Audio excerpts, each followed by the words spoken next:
Hoy estamos terminando una campaña que lleva ya unos cuantos domingos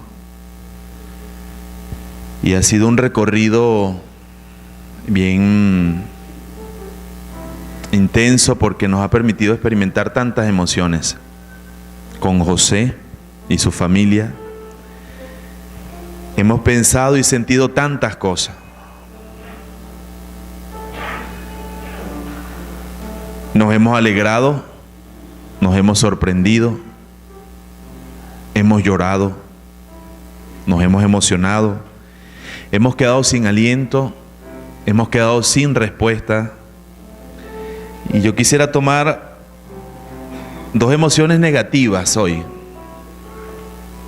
pero para plantear que incluso ante estas dos situaciones, que son la tristeza y la muerte, o la despedida, la fe cristiana también tiene una luz de esperanza, una luz de respuesta, una luz de aliento.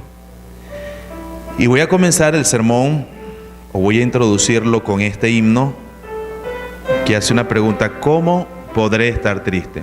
Sí, podemos estar tristes.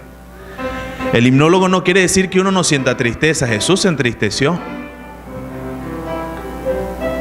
Pero cuando pregunta ¿cómo podré estar triste?, está diciendo no me voy a quedar ahí en la tristeza. Y eso es parte de lo que hoy quisiera que miráramos para cerrar esta serie.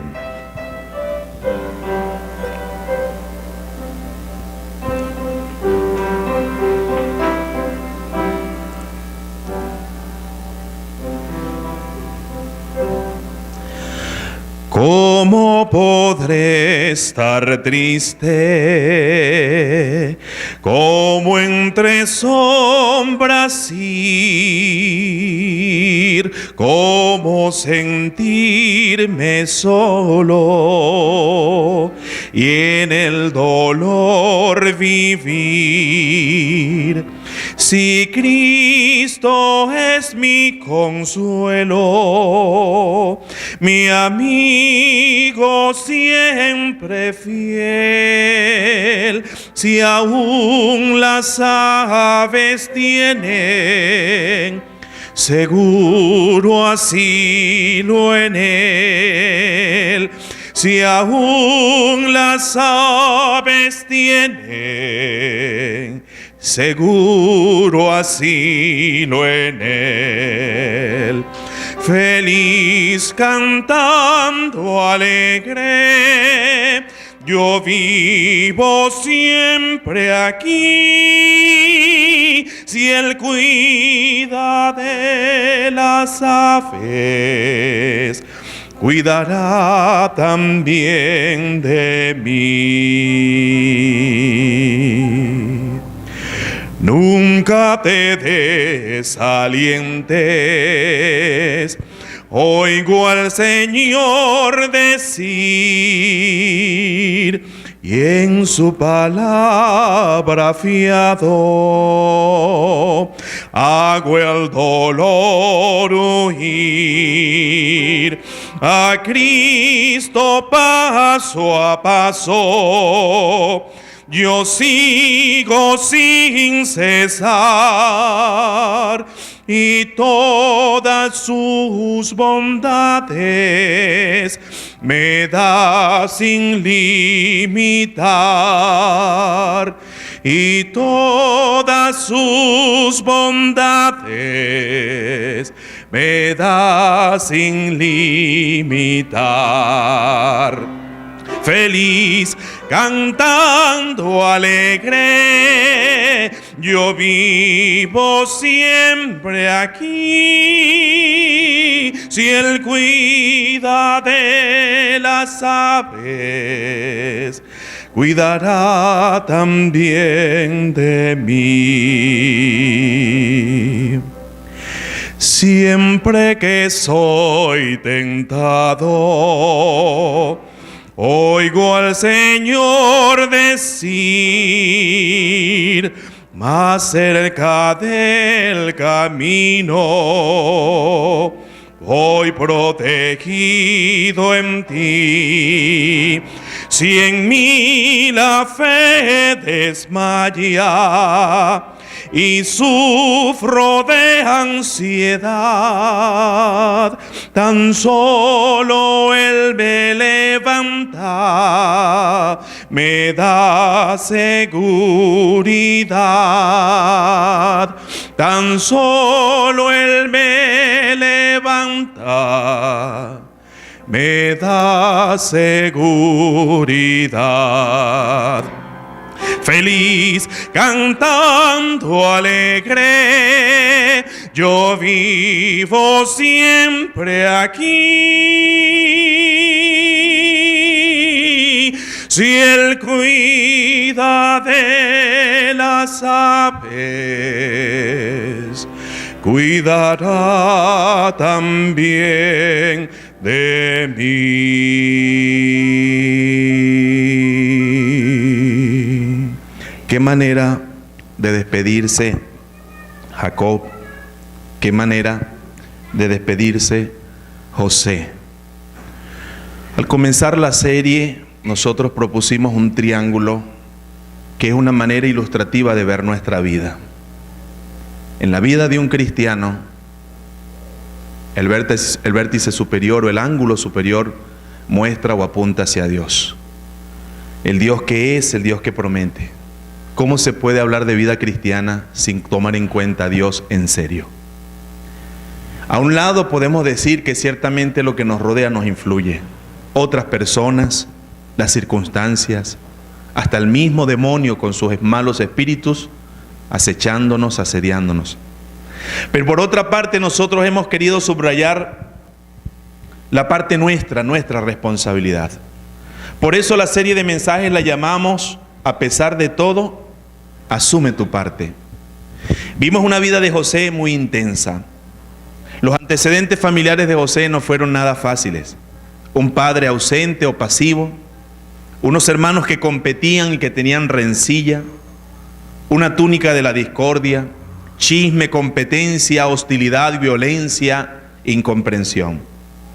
José pasó por tratos malos, lanzado a una cisterna, vendido de una manera injusta a unos mercaderes ismaelitas, llegó a la casa de un potentado egipcio como esclavo. Allí padeció depresión sexual, lo acosó sexualmente la esposa de su jefe, va para la cárcel de una manera injusta. En los mejores momentos de su vida y de prosperidad no se acaban las tensiones. Y cuando pensaba que ya todo había quedado enterrado en el olvido, 20 años después, se aparecen sus hermanos allá donde él estaba a comprar comida. Y hubo aquel reencuentro intenso, un reencuentro con el pasado, un asomo de la gracia. Yo quiero que quede en esta grabación como una conclusión que hemos dicho tantas veces, que José es un tipo de Jesús, un asomo, una sombra de Jesús. Él asoma de una manera no tan nítida lo que Cristo vino a representar de una manera así meridiana. José se nos presentó, y lo decimos al cerrar esta campaña, como un ejemplo de integridad. Se nos presentó también como un ejemplo de entereza, porque hay que ver, mantener la fe distante de casa, aunque no me estén viendo, mantener la nobleza en una cárcel de una manera injusta, y José también se nos mostró como un ejemplo de compasión. Capítulo 47, por favor, versículo 1. Capítulo 47, versículo 1. Dicen que vino José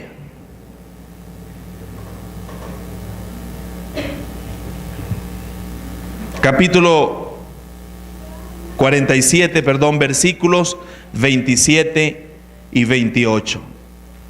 Capítulo 47, versículos 27 y 28. Así habitó Israel en la tierra de Egipto. Ya no se habla de Jacob, ya se le cambió el nombre. Y el nombre de él también, cuando él muere, pasó a ser el nombre ¿de quién? De su pueblo. Así habitó Israel en la tierra de Egipto, en la tierra de Gosén, y tomaron posesión de ella y se aumentaron y se multiplicaron en gran manera. Yo quiero presentarles el tema que he titulado Ante la inminente despedida, asume tu parte.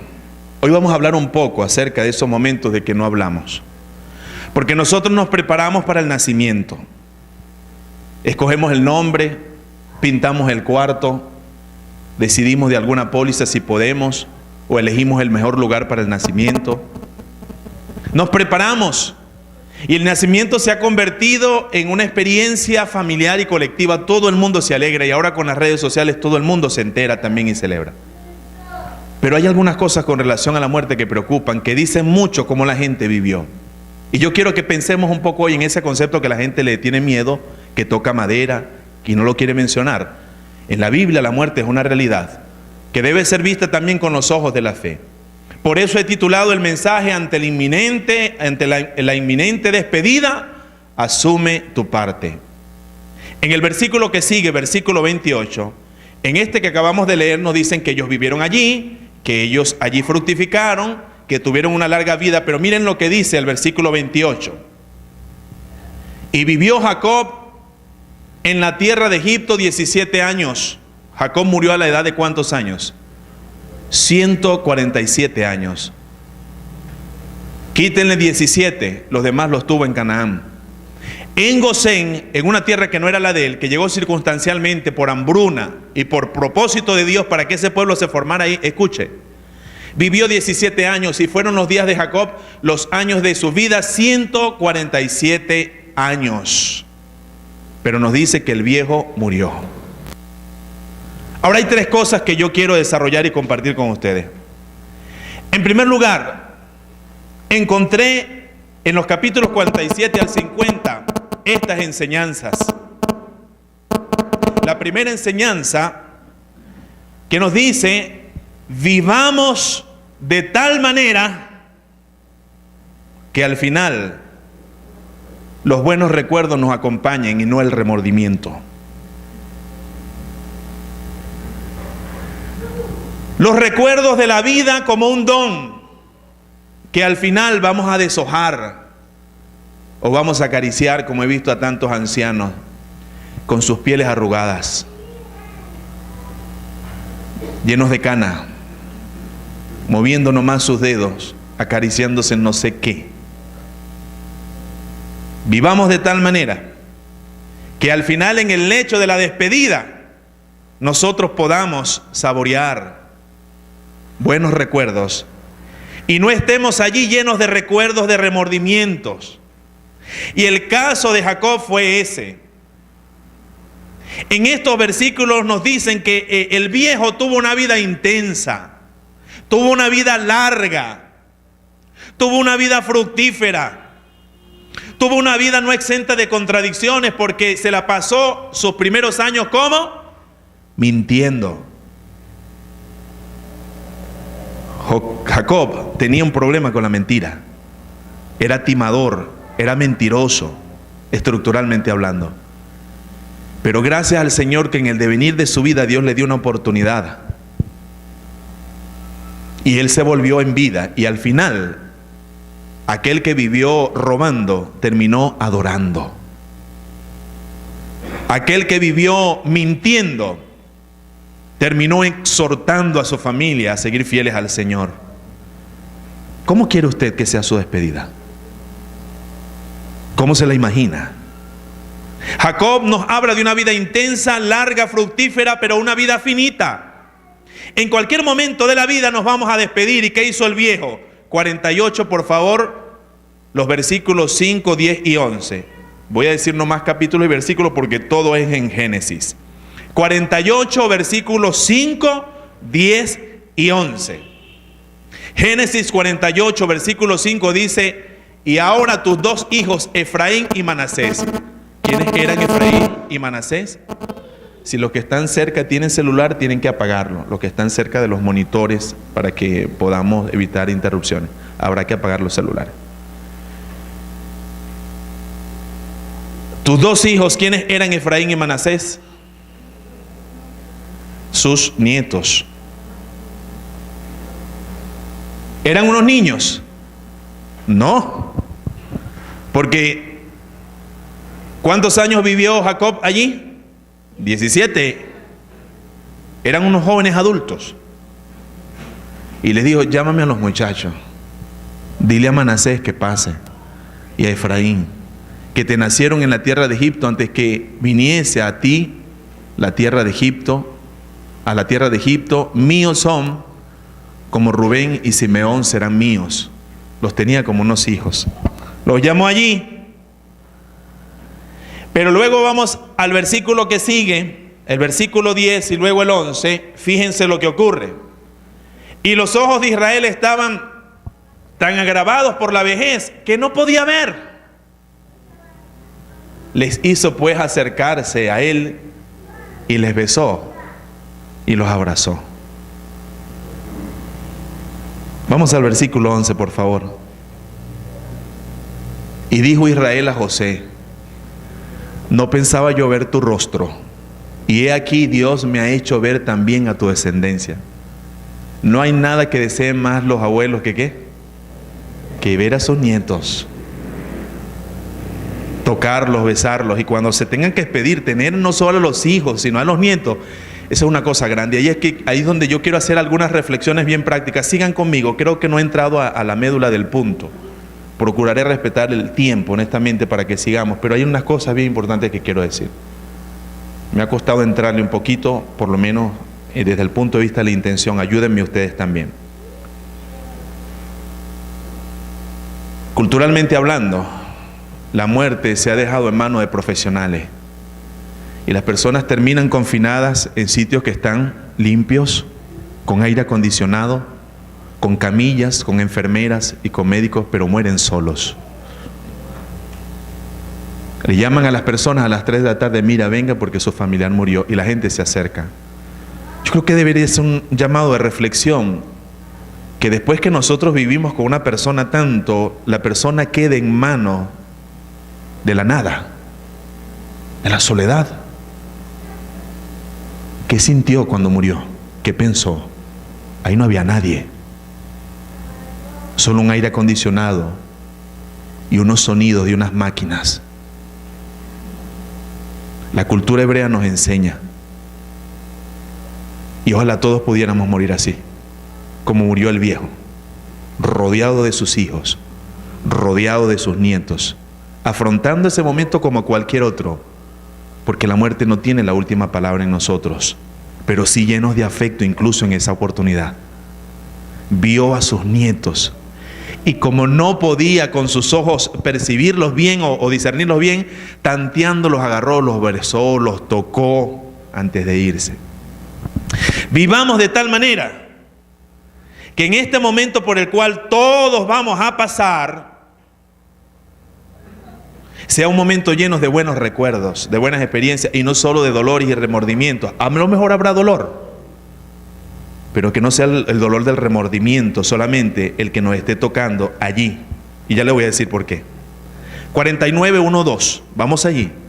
Porque luego el viejo no solo, mire, comenzó por los nietos. Hasta ahí se ve que los abuelos le dan prioridad a los nietos. Porque en vez de llamar a los hijos, llamó fue a los nietos. Búscame a Manasés y a Efraín. ¿Por qué los abuelos se preocupan tanto por los nietos? Porque están pequeños, porque están frágiles, porque son indefensos. Ya los otros están criados o malcriados a veces. Pero los nietos, búscame a los nietos y los besó y todo eso. Pero ahora va y llama a los hijos. 49:1-2 dicen, y llamó Jacob a sus hijos y dijo, juntaos, como un patriarca. Porque aunque le temblaba la voz y no tenía mucha fuerza, el tipo, ponga a todo el mundo junto allí. Les voy a decir lo que va a acontecer en los días venideros. Y comenzó a llamar, fulano, Simeón, estamos aquí, papá, todos estamos acá. Bueno, escuchen, que yo tengo cosas que decirles. Y un padre tiene que decir hasta el final de los días a los hijos.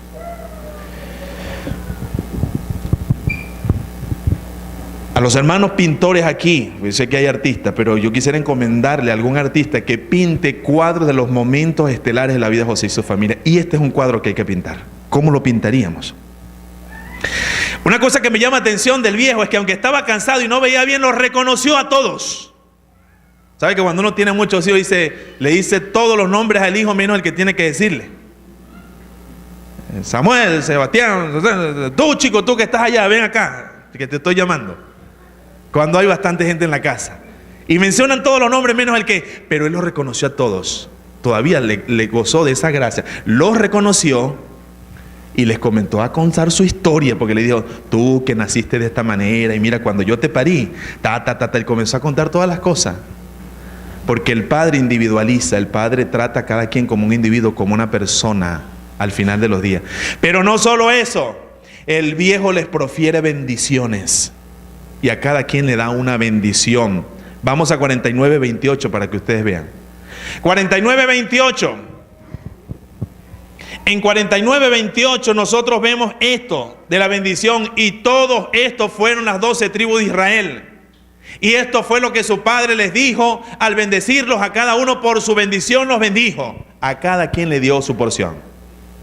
Como los padres siempre dicen, usted no me puede estar acusando que yo quiero más a nadie que a nadie. Yo todo lo quiero por igual, y a cada quien le va a dar lo que le toca. No podemos leer la bendición porque nos vamos a pasar mucho tiempo y se me está acabando y quiero decir otras cosas, no la voy a leer. Pero usted en su casa, ya como estamos cerrando la serie, permítase esta semana, le conmino, le exhorto en el nombre del Señor, como una serie de su iglesia, yo me voy a sentar a ver los detalles que el pastor no pudo por tiempo decirnos. Vea cada bendición que le da a cada uno. Pero yo quiero que nosotros veamos una cosa interesante aquí en 50:19. Vamos a 50:19 porque al momento de despedirse, el foco está donde corresponde.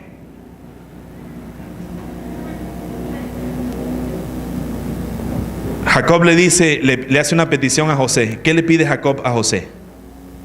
¿Qué le pide? ¿Se acuerdan? Le dice, José, no permitas que me entierren aquí. E hizo un acto cultural que consistía en meter la mano por aquí, por la espalda, cerca de las nalgas, muy debajo, o quizás por debajo, y tocar hasta los testículos, porque se hacían pactos. Era una cuestión que no entendemos por cultura, pero le dijo, mete tu mano acá y toca y hazme una promesa.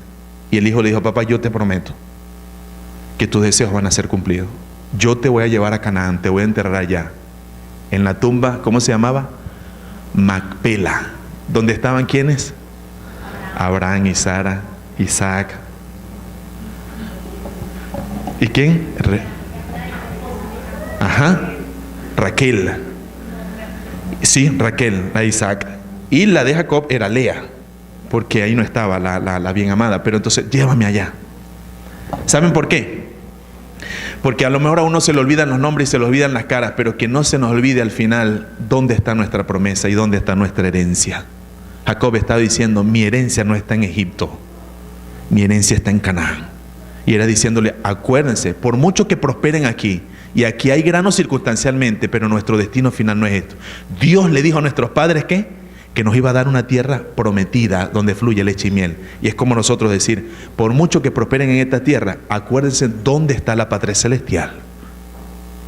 No se acostumbren aquí. El Señor nos fue a preparar ¿qué? Una morada donde Él está. Hermano, qué bendición al final de los días despedirse diciéndole a la gente dónde está la riqueza verdadera. ¿Dónde está la promesa que nos hicieron? Y su herencia no era Egipto, su herencia era Canaán. Y yo les pregunto a ustedes hoy, ¿dónde están sus ojos? Y Pablo dice, si de verdad hemos resucitado con Cristo, pongamos los ojos ¿dónde? Donde está Cristo sentado en la ciudad celestial, en la nueva Jerusalén. Porque todo esto que vemos es pasajero. Nosotros vamos a un destino eterno. Manténgalo allí, porque vamos a ver el caso de José. José le hizo una promesa a su papá y le respondió José a sus hermanos, no tengan miedo, ¿acaso estoy yo en lugar de Dios? Vamos a regresar, muchachos, a 50:24, por favor. Y entonces ahí José le prometió a su papá, se lo cumplió. Estuvo dolido en esos momentos, hay que permitirse llorar. Cumplió hasta el fin con el viejo. José también tuvo una vida intensa, tuvo una vida próspera, tuvo una vida íntegra, pero tuvo una vida finita. Y llegó un momento, ahí tenemos, y José dijo a sus hermanos: yo voy a morir, porque también José envejeció. Yo voy a morir, mas Dios ciertamente os visitará y os hará subir de esta tierra a la tierra que juró a Abraham, a Isaac y a Jacob. El hermano, que no era el hermano mayor, le dijo: yo estoy listo, ya estoy preparado. Y acuérdense que lo que Dios prometió lo va a cumplir. Ustedes van a salir de aquí y Dios les va a llevar a la tierra que prometió a nuestros padres. ¡Qué manera de morir! El dolor ahí se mezcla con el pasado. Podemos leer, por favor, 50:15. Cuando ellos se enteraron que el hermano iba a morir, el temor y la ansiedad se apoderó de ellos. ¿Qué dijeron? Viendo los hermanos que los hermanos de José, que su padre era muerto, dijeron: quizás nos aborrecerá José y nos dará el pago de todo el mal que le hicimos. ¿Se acuerdan de eso? Ahora miremos a José, versículo 16, por favor. Miremos el corazón de este tipo hasta en ese momento de su vida. 50:16. José dice que enviaron a decir a José: tu padre mandó antes de su muerte, diciendo, y comienzan a echarle el cuento. Y como que preparando el terreno: no nos vayas a echar una broma, mira, mi papá no te vayas a cobrar toda la que te hicimos. Y ahí es donde José, vamos a 5:19, le dice: ¿acaso yo estoy en lugar de Dios? No se preocupe, Dios va a llevarles a ustedes les va a ir bien. Y les dio seguridad, los perdonó. Ya José se había borrado de eso, se había olvidado. Vamos a una cosa, y voy a mencionar nomás las dos que quedan. La primera parte que tenemos que asumir es que vivamos de tal manera que al morir nosotros podamos tener ¿qué? Buenos recuerdos y mantener la fe, y no solamente llenos de remordimiento. ¿Cuándo hay remordimiento? Cuando en vida no se hizo ni se dijo lo que se tenía que decir. Y usted se imagina estar en una situación cuando ya no puede hablar y la gente no entiende qué es lo que quiere decir con los ojos, y lo que está pidiendo es que llamen a no sé quién para decirle algo que le puso a decir cuando estaba sano, pero nunca se lo dijo. ¿Y qué es lo que quiere? Háblame, dime. Entonces, si vamos de tal manera que podamos nosotros decir todas las cosas y hacer todo lo que tengamos que hacer. Pero es una de las cosas más dolorosas, es cuando muere un familiar, la gente queda con remordimiento porque saben que en vida no hicieron lo que tuvieron que hacer. Y es un dolor muy profundo, es un dolor muy fuerte. Cuando no se hizo por el hijo, cuando no se hizo por la esposa o por el esposo lo que se tuvo que haber hecho, eso duele. No espere experimentarlo para que sepa que es verdad.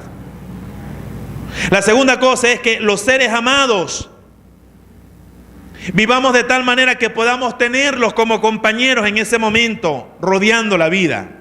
Vivamos de tal manera que podamos terminar o despedirnos rodeados de los seres amados. Pero qué triste cuando nadie, ni siquiera en ese momento, quiere estar con una persona. Y mueren solos. Vivieron solos. Vivieron rodeados de personas, pero solos en sus corazones. Vivamos de tal manera, diciendo lo que tenemos que decir, bueno y malo, haciendo lo que tenemos que hacer en vida. Es la manera de prevenir quedarnos no solos, sino acompañados por la gente que nos ama. El dolor debe ser expresado, y dice la Biblia que José lloró. Vamos al capítulo 50, ya estamos llegando, 51 al 3. Este cuadro es impresionante. Deberían también pintarlo los artistas. Capítulo 50, versículos 1 al 3. Entonces, ¿qué hizo José? Se echó sobre el rostro de su padre y lloró sobre él y lo besó.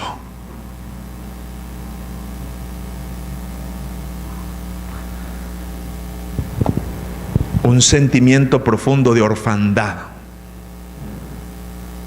nos sobreviene. Y usted puede tener esposa, esposo y mucha gente, pero cuando se le va a alguien de este tamaño, usted se siente en orfandad. Y es muy profundo. Y José lloró mucho porque ya no lo iba a ver más.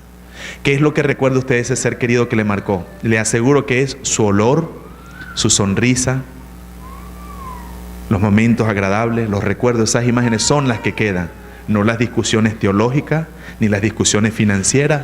Eso no queda, eso se pasa. Las cosas que realmente importaban y que no le dimos importancia son las que van a quedar en la mente.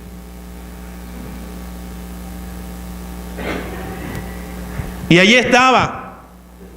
Y se permitieron hacer duelo. Por tiempo no puedo revisarlo, pero la gente se notificó, lo embalsamaron, cumplieron todo el rito de los egipcios y salieron en una caravana fúnebre que duró unas cuantas horas hasta Canaán, hasta Macpela, para cumplir el deseo del viejo.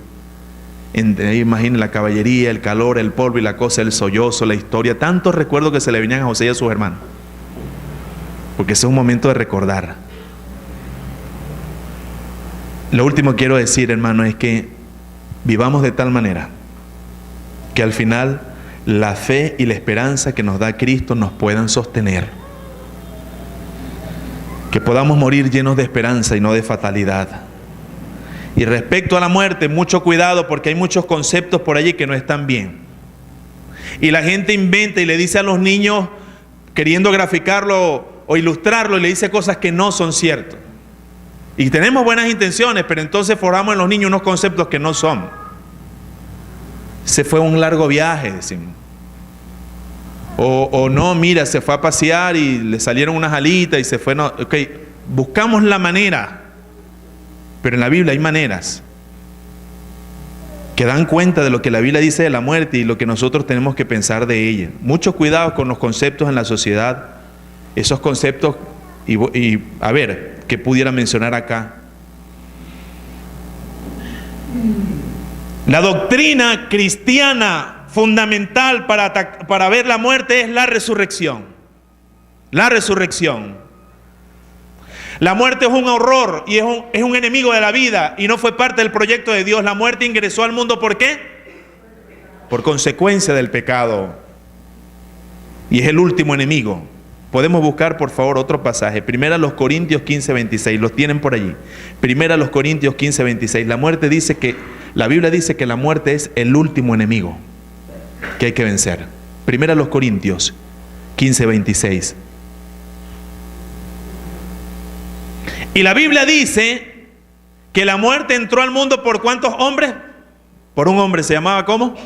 Adán. Y también entró por la muerte y la resurrección de un hombre, la vida y la victoria. ¿Y quién es ese segundo Adán? Nuestro Señor Jesucristo. Eso es lo que recordamos en estos días en Semana Santa. La muerte entró al mundo por la desobediencia de un hombre y la victoria, la muerte entró al mundo por la muerte y la resurrección de nuestro Señor Jesucristo. Y el postrer enemigo que será destruido, el último será ¿qué? La muerte. La muerte, dice la Biblia, que es la paga del pecado. Y eso lo dice Romano. La paga del pecado, ¿cuál es? Ese es el salario que da la muerte. Esa es la consecuencia que trajo la muerte. Pero la Biblia dice que al final, y eso lo pueden ver en Apocalipsis 20:14, la muerte será arrojada ¿a dónde? Al estanque del fuego. Apocalipsis 20:14. Dice que la muerte será lanzada definitivamente allá. Pero la cosa es tan tremenda que mire, cuando uno lee ahí en Getsemaní, en Marcos 14:33, dice que el mismo Jesús, la muerte le inspiró al mismo Jesús temor y angustia. ¿Usted no ha leído eso? Marcos 14:33. ¿No ha leído? Cuando dice que el Señor en Getsemaní dice que tenía ¿qué? Angustia por causa de la muerte. Así que usted no se sienta mal porque tenga esa aprensión. ¿Cómo será? Me da temor, me pregunto. No se sienta mal. Eso es muy natural, eso es muy humano. Pero aquí viene la buena noticia. Como el Señor venció y Él se levantó, y la única religión, si podemos llamarle así, la única fe que tiene esta respuesta a la muerte, la mira de frente y no le rehuye, porque algunos dicen, no, es una ilusión, no, que si piensas positivo, no, que si el pensamiento de Buda, no, que si tal cosa. Todo el mundo le busca la vuelta para negarle, pero la Biblia dice, no, la muerte existe y es de temerle, pero hay alguien que la venció. Y ese que la venció, nuestro Señor Jesucristo, se levantó invicto y en Él está mi esperanza. En Él está mi esperanza, y porque Él vive, yo viviré también. Y yo tengo la confianza de que Él me va a levantar. Conclusión. Tengo 3 apelaciones para hacer el llamamiento aquí. Les voy a leer el fragmento de un poeta, John Donne, poeta inglés del siglo XVII, que dice así: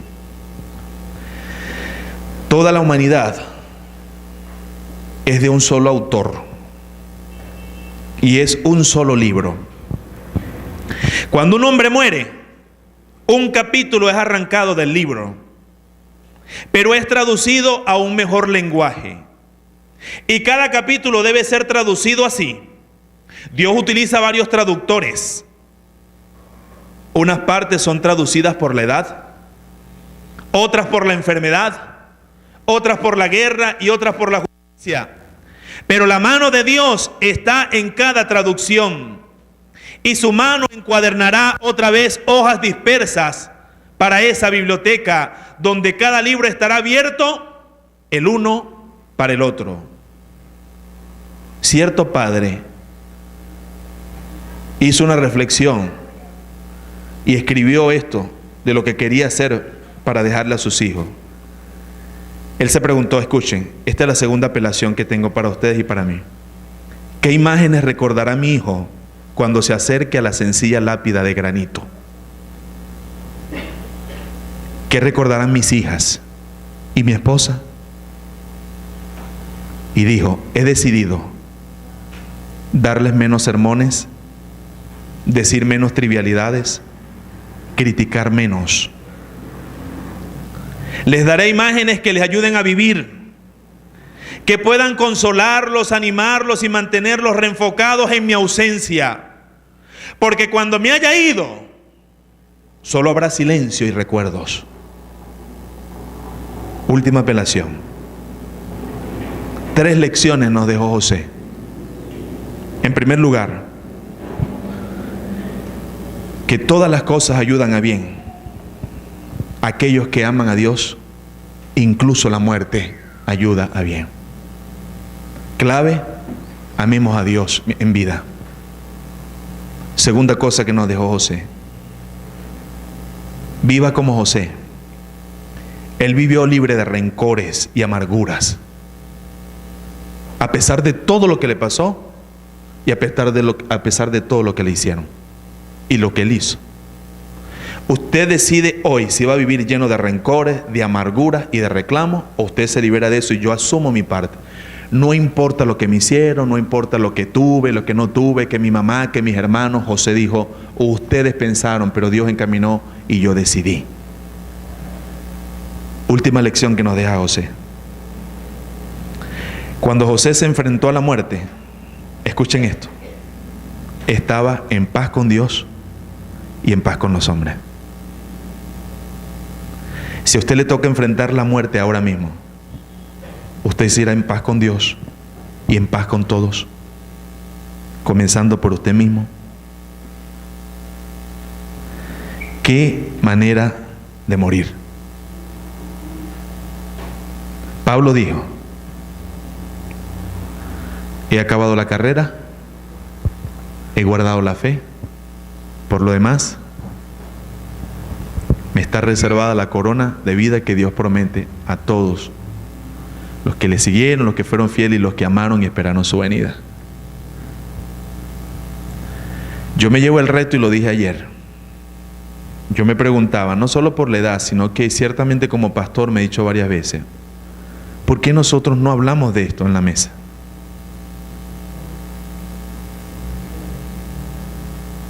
No queremos. Nos asalta la mente con una enfermedad, un cáncer, lo que sea, y esa palabra nos bloquea y es peor. No sé qué va a venir a mi vida, ni sé cómo van a ser mis últimos días, pero yo sí creo que nosotros debemos, en un tema de conversación, si esto acontece, ¿desde dónde lo vamos a hacer? ¿Qué recuerdos van a quedar? ¿Qué quiero que hagan? ¿Qué quiero que no hagan? Eso debe ser parte de nuestra vida, porque la muerte no tiene la última palabra. Lo que era una discusión para saduceos, para fariseos y judíos con relación a algo que no tenían detalles, porque el pensamiento judío no tenía ningún detalle de lo que ocurría después de la muerte. Solamente atisbaron a pensar que había un lugar que se llamaba Seol, donde iban los muertos. Pero en la Biblia, en el Antiguo Testamento, usted no tiene ninguna luz. Es el Nuevo Testamento por el Cristo crucificado y resucitado que nos dicen, venció. La muerte entró como un intruso a la vida.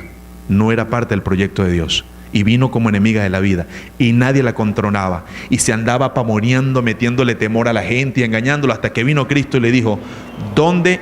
Y como dice Pablo, ¿dónde está que muerte tu aguijón y dónde el sepulcro tu victoria? Voy a morir, sí. Me preocupa, sí. No sé cómo, está bien. Y mi papá se va y mi mamá, sí, está bien. Pero Cristo venció. Y porque Él venció, yo estoy confiado ahora sí de que a mí me espera un destino eterno con Él. Y no va a tener la última palabra la muerte.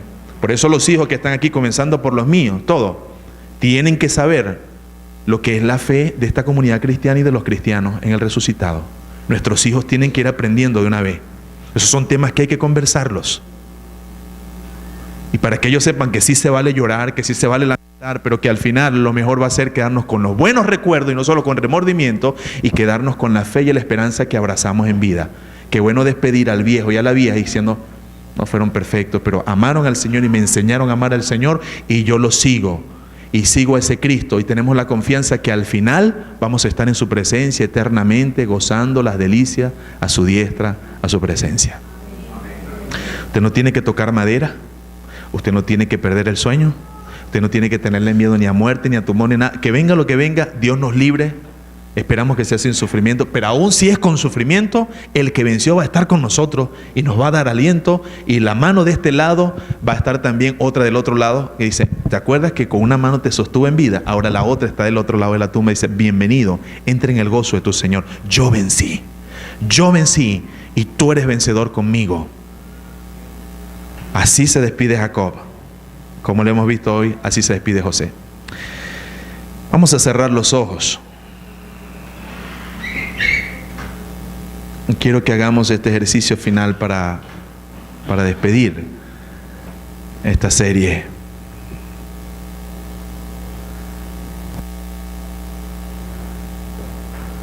Piensa en primer lugar en algunos que ya se fueron y que hoy están mejor que nosotros,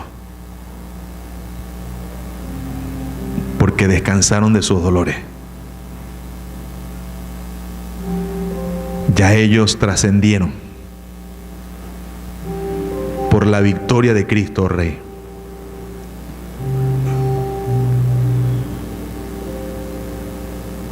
Los muertos en Cristo, dice Pablo, resucitarán primero. Solo duermen. Y cuando se escuche la voz de la trompeta, el sonido de la trompeta, con voz de arcángel y con trompeta de Dios, todos se tienen que levantar para mirar a aquel que crucificaron. Ahora piense por un momento en tantos que están avanzados de edad, pero que no conocen a Jesús, que en esa edad de la vida todavía están llenos de amargura, de miedo, de rabia, de reconcomio. Qué triste morirse así. Ahora lo voy a retar, y me reto a mí mismo. ¿Cómo quisiera que fuera la despedida suya? Bueno, si Dios nos permite, que Dios nos ayude, que sea sin dolor o con su fuerza en medio del dolor, que sea rodeado de los seres queridos, si Él lo permite, y que nos permita que la última palabra que podamos decir sea, Dios te bendiga. Acuérdate todo lo que te dije. Cumple tu ministerio. Viniste para hacer esto. Dile a mis nietos.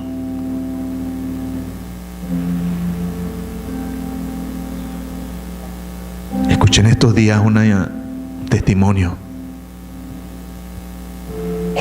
Un viejo pastor que se dedicó a levantar templos en Estados Unidos.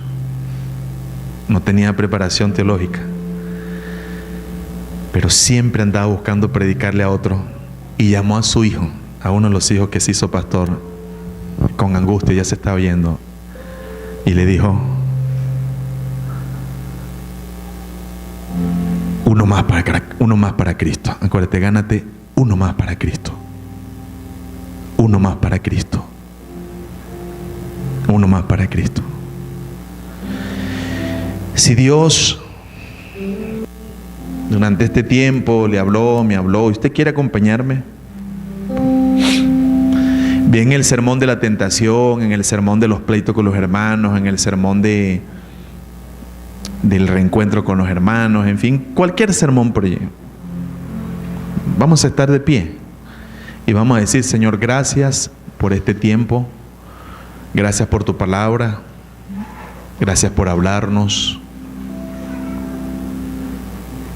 ayúdanos a asumir nuestra parte. Es relativamente fácil cuando van a nacer alguien, es complicado cuando uno está viviendo, pero ayúdanos a asumir nuestra parte incluso ante ese momento de la despedida. Llena nuestro corazón de alegría, de gozo, de esperanza y de fe, Señor, para no seguir perdiendo el tiempo, para amarte profundamente, para decir lo que hay que decir y hacer lo que hay que hacer.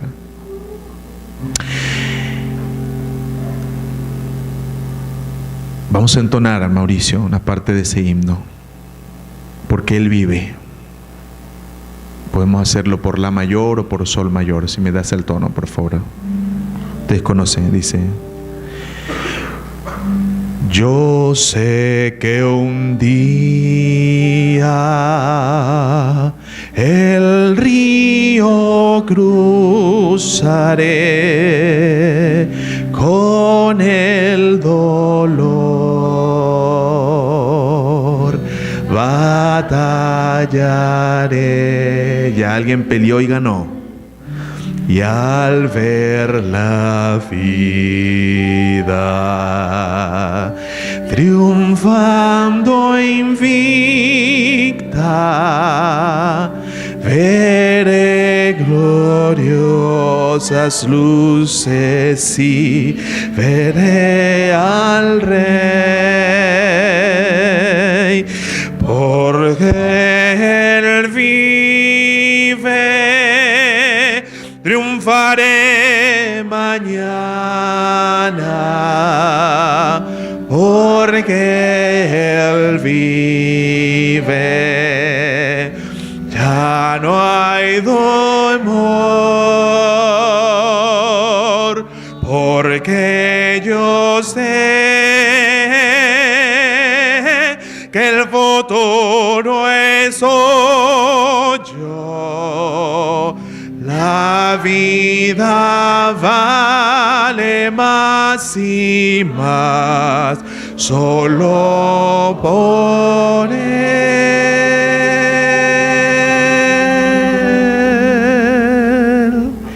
Que Cristo sea nuestra razón para vivir, que Cristo sea nuestra razón para morir. Así que sea que vivamos o que muramos, somos del Señor. Se burlan de nosotros, Alfonso, y dice: esto hablando de resurrección, ya van a comenzar los evangélicos eso. Ahí andan por ahí con unas cruces y unas palmas. Se burlan de mi esperanza. ¿Cómo se va a burlar de mi esperanza quien no tiene ninguna? No te lo acepto. Si tienes una superior, dímela. Pero nosotros creemos que quien marcó la historia acá, murió y resucitó, estará con nosotros en ese momento. Y podemos decir: Señor, misión cumplida, gracias. Muchas gracias. Vamos a decir: Señor, gracias por la oportunidad. Ahí no fuimos a unos cuantos goles, una cosa, pero gracias. Ahora, bueno, vamos. Que se queden los que están aquí. Aquí estamos. Nos vamos a tu presencia. ¿Puedes decir amén? Amén. En respuesta a eso que Cristo ha hecho.